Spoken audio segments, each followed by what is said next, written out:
You know, have you ever stopped to think that the key to some really deep spiritual philosophy could be hiding in, of all places, a simple children's game? Well, today we're exploring this absolutely incredible link between a sacred text and a traditional leaping game. Let's dive in. And that's really the big question we're diving into, isn't it? It sounds almost impossible. How could the joyful, simple play of young girls possibly hold the secrets to something as profound as a soul's journey to enlightenment?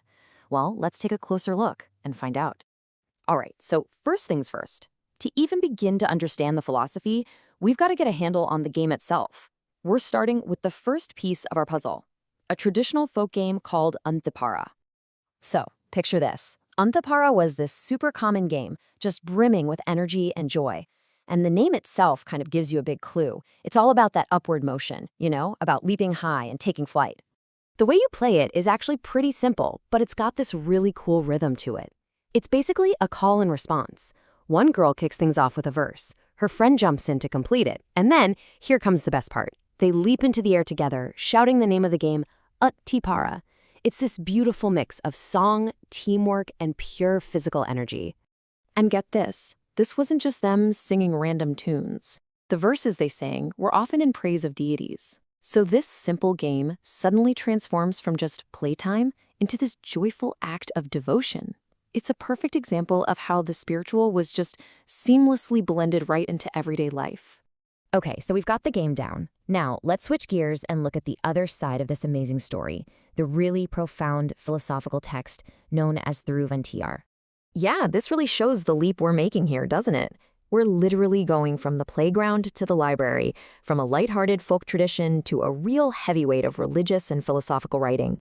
So Thiruvunthiyar, this is not just some collection of kids' songs. It's a foundational text, a really important scripture in Saiva Siddhanta philosophy.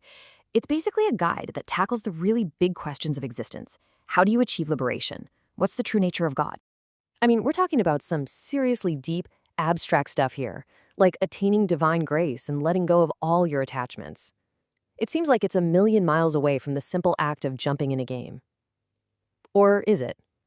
All right, and this is where it all clicks. This is the moment where these two completely different worlds just smash together in the most brilliant way. Let's see how this deep philosophy was ingeniously baked right into the structure of the game.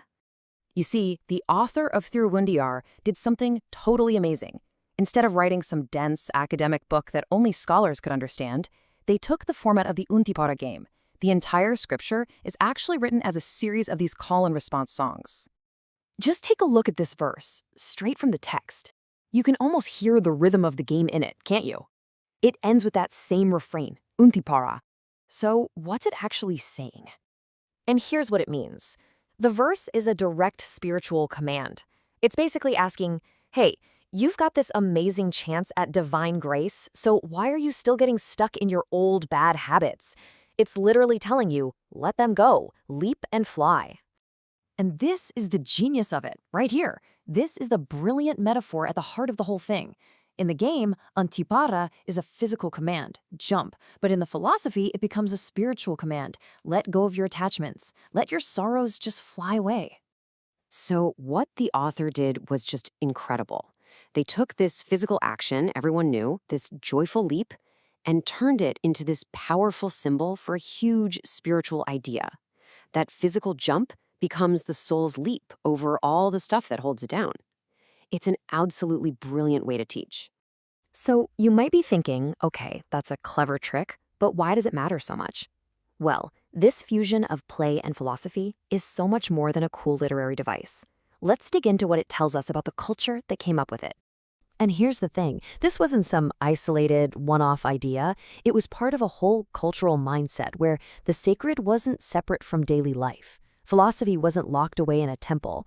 It was right there in the kitchen while you were grinding flour, or in the courtyard while you were playing games. It meant that deep, profound wisdom was accessible to absolutely everyone.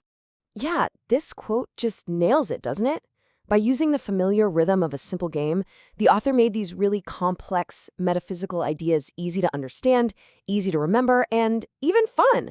It's really a masterclass in how to communicate big ideas. And all of this kind of leaves us with one big lingering question. Thiruvunthiyar shows us that you can find deep, powerful meaning in the most unexpected places. It really makes you wonder, what profound wisdom might be hiding in plain sight in the simple games and songs of our own lives today?